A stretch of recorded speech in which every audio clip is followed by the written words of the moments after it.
carta. Información oportuna al instante mientras realiza sus actividades al mediodía.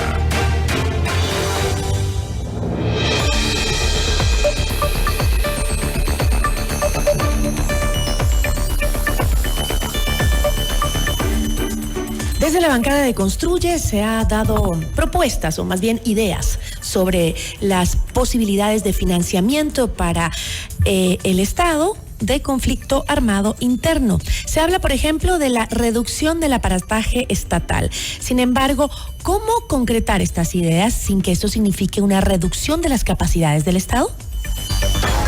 La entrevista a la carta, en diálogo directo con los protagonistas de los hechos. Nos acompaña a esta hora Gabriel Bedón, asambleísta por Construye. Asambleísta, ¿cómo está? Muy buenas tardes. Muy buenas tardes, muchas gracias por la invitación.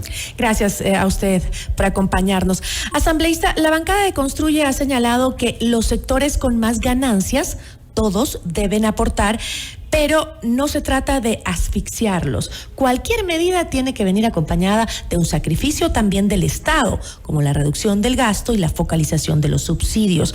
¿Cómo puede, asambleísta, el Estado reducir sus gastos sin que esto signifique no pagar a los funcionarios o incrementar el desempleo?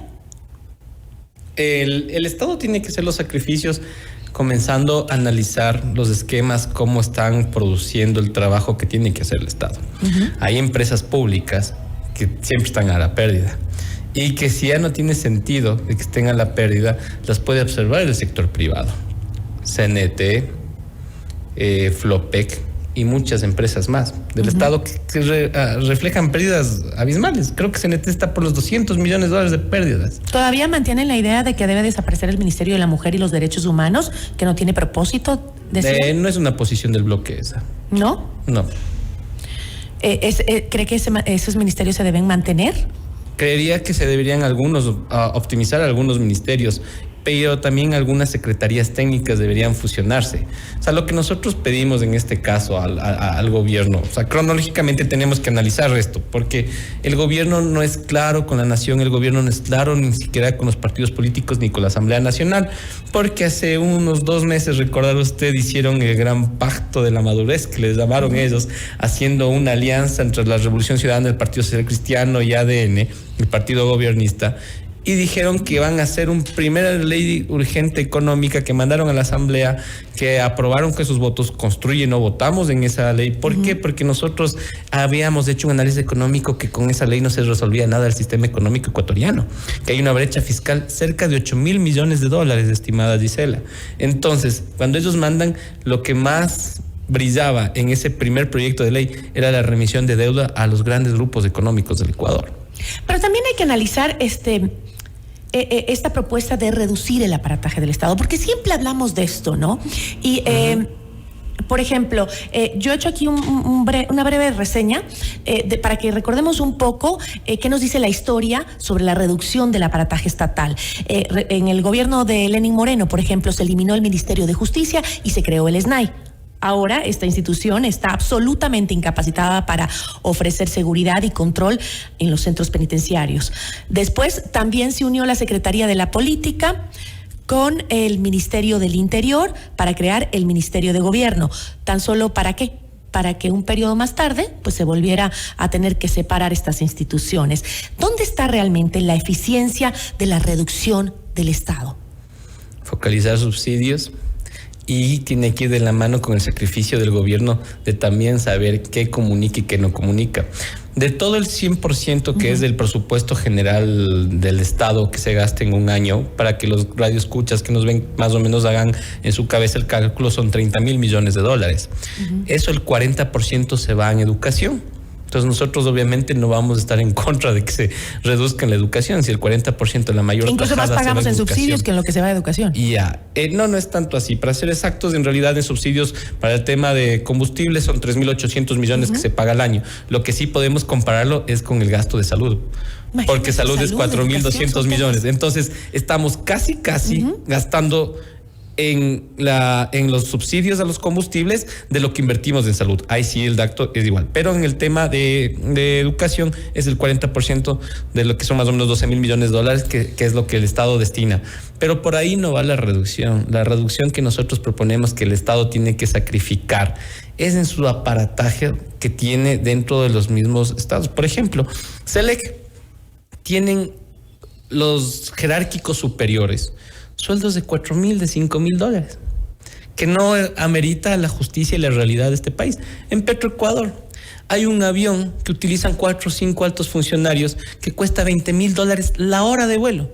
Y ese avión está aquí. Pero los asambleístas también ganan 4,000, 5,000 dólares. Sí, ganamos 4,000, 5,000 dólares, pero por ejemplo, solo ayer trabajamos de 8 de la mañana a 12 de la noche. Y los asambleístas, para que la gente sepa, no tenemos conductor, no tenemos carro que nos dé el Estado, manejamos nuestros propios vehículos y nosotros trabajamos. Y en esta nueva asamblea, está bien que la gente crea que con la asamblea anterior las cosas estaban mal, pero con esta nueva asamblea, querramos o no, gustemos o no, en 2 meses se ha aprobado 10 leyes. Y cabe recalcar que, por ejemplo, con la señora Yori, en todo su periodo aprobaron 3 leyes. Con Litardo aprobaron 6 leyes. Imagínense, en tanto tiempo, en todos sus periodos, nosotros en 2 meses, ¿qué hemos hecho? Aprobar las leyes que necesita el Ecuador. Hemos sacado las banderas políticas, nos hemos puesto, no en todo, pero nos hemos puesto de acuerdo en la mayoría y hemos sacado 10 leyes en 2 meses. Y bueno, y ayer, como le dije, y una censura política. Entonces, esta asamblea lo está haciendo. Entonces, por eso le pido, licenciada Bayona, que el Estado sí tiene de dónde. Si tiene de dónde sacrificar. ¿De dónde reducir? De dónde reducir. Ahora, pero tiene ¿qué que pasaría? ¿Qué pasaría con estos funcionarios que trabajan en las entidades que se deben eliminar o que se los debe retirar? Esto hay que sincerar los sueldos. ¿De dónde? Pero hay que sincerar los sueldos y los gastos superfluos que tienen. O sea, bajar los sueldos a los directivos. Claro, el jerárquico superior se llama dentro de los CEF. Sí. ¿Y cuánto se podría ahorrar ahí?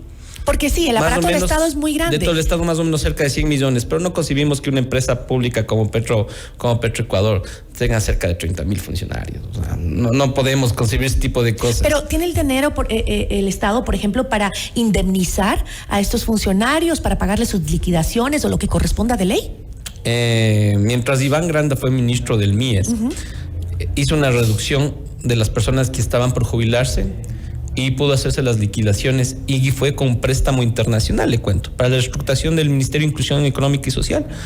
Porque eso habla bien del país hacia el futuro, porque no es un solo de que vamos a dejar aquí con trabajo, vamos a bajar el sueldo. Eso al país a nivel internacional le abre oportunidades para que pueda obtener créditos. El caso que le hablo del MIES, el BID prestó la plata para indemnizar los 17 millones de dólares de las personas que tenían que salir y acompaña de esto con una reestructuración, con un buen manual de procesos, es decir, para que sea más eficiente. Créditos para liquidaciones de burocracia. Sí, hay créditos internacionales para eso que le ayuda al país y le hace tan bien, porque aunque no lo crea, esto nos baja el riesgo país.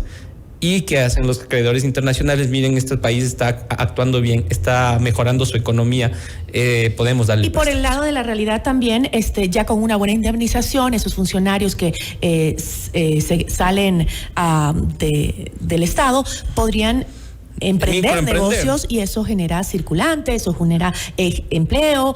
Son temas que sí, que cabe analizarlos. Exacto. Pero, por ejemplo, el ARSA ha señalado también que no tiene fondos para mantener los laboratorios que permiten justamente determinar lo que hoy estamos viendo, estos escándalos de que hay comida que tiene plomo y que la estamos ingiriendo los ecuatorianos. Por ejemplo, ese también es una de las caras de la reducción del gasto público. Me pregunto yo, ¿por qué instituciones como esas tienen que tener un ingreso tan bajo para realizar su trabajo? Dicen que tienen una sola máquina para poder detectar cuántos alimentos estaremos consumiendo ahora con minerales no aptos para el consumo humano y no se pueden detectar por la falta de aportes a estas entidades. Lamentablemente el cambio de institución, antes se llamaba Elizquieta Pérez, que recordará, le cambiaron hace 12 años al ARSA y con eso, por eso son susceptibles de recibir menos fondos. Y ya sabemos hace 12 años quién estaba. Entonces, pero como le repito, estimada Gisela, nosotros creemos que son por las empresas públicas del Estado, por donde hay que empezar a flaquear. Porque si no son eficientes, ¿por qué tenemos que tener a una burocracia que son los jerárquicos superiores? No a los de carrera, ¿sí? Hay que diferenciar entre los jerárquicos superiores y los de carrera, que tengan que un avión que cueste $20,000 la hora volando como taxi desde Quito a Esmeraldas o Quito a Coca. Ok, ahora Construye también ha señalado que el sector privado se encuentra en un déficit de liquidez. Pero, por ejemplo, ¿no es acaso por eso mismo que se propone que desde otros sectores, no de Construye, sino de otros sectores de la Asamblea, una contribución a la banca, por ejemplo, al ser este sector uno que no tiene ese problema que ustedes mencionan en el sector privado? Sobre todo, recordemos que durante la pandemia no tuvo problemas de crisis la banca nacional, ¿no? O sea, no ha pasado lo mismo que otros sectores privados. Así es. ¿Por qué no apoyar en ese tipo de propuestas? Porque terminan siendo sectarios y estamos castigando a la banca, y la banca es la que termina dando los préstamos a los privados. Querramos o no, la gente cuando quiere emprender acude a la banca privada del Ecuador. Y la banca, su negocio, independientemente de quién sean los grandes bancos o cualquier persona, esos son los que dan el crédito. Y la gente sale con el crédito.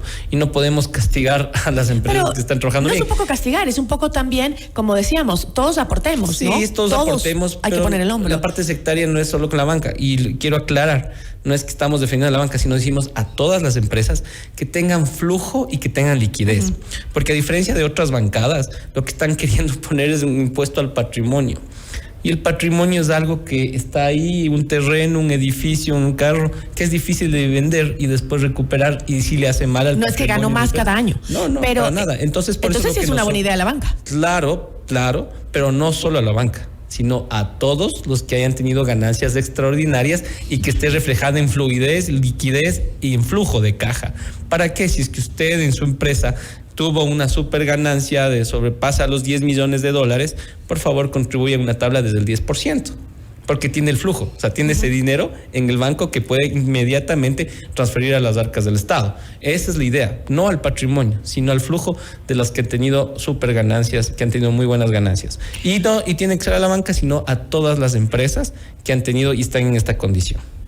Aportar por igual. Ahora, parecería que vuelve este mito de la dolarización en el discurso político en estos tiempos, ¿no? ¿Cuál es la real o el real riesgo que podría existir en la dolarización en este momento? Si el Estado y el gobierno no toman las decisiones económicas adecuadas, la dolarización se sostiene que los dólares estén dentro del país. Entonces, hacer cosas. ¿No es siempre el discurso que se usa políticamente a conveniencia, el tema de asustarnos con la dolarización y que nos hace más daño que bien el tratar ese tema, porque genera nerviosismo, y eso obviamente siempre afecta a la economía? Hay dos cosas que unen al Ecuador. La una es la selección y la otra es la dolarización. Entonces, si es algo tan aceptado en el Ecuador por la comunidad, por la gente, tenemos que defender la dolarización. Y defender la dolarización es decir, por favor, manejemos bien las reservas que tenemos en el Banco Central del Ecuador. Por favor, tengamos las políticas económicas claras para que esta brecha fiscal que tenemos ahora en el Estado, que es de $8,000 millones, imagínense. Algunos expertos dicen que es de 12,000. Yo creería que es más de 8,000. Sí, puede ser también de 12,000. Pero esto soluciona porque un Estado quebrado no puede mantener una dolarización. Hay un caso bien ejemplificar en el mundo, que es el caso de Zimbabue. Ellos, por no cuidar con sus políticas económicas, ellos tuvieron que salir de la dolarización. Y ellos se cambiaron una moneda que se llamaba el Zimbabue dólar. ¿Sí? Entonces, hay que evitar esos errores de otros países que estaban en tercer mundo, porque con las políticas económicas en el Estado correctas. Hay que focalizar los subsidios. Eso es importantísimo, pero también el Estado tiene que hacer su ejercicio de sacrificio y también mejorar sus finanzas y recortar los gastos superfluos que tiene, como dije, de las empresas públicas que no son eficientes. Le agradezco muchísimo, asambleísta. Muchas gracias a usted, que tenga una buena tarde. Agradecemos a Gabriel Bedón, asambleísta por Construye. Notimundo a la carta. Información oportuna al instante mientras realiza sus actividades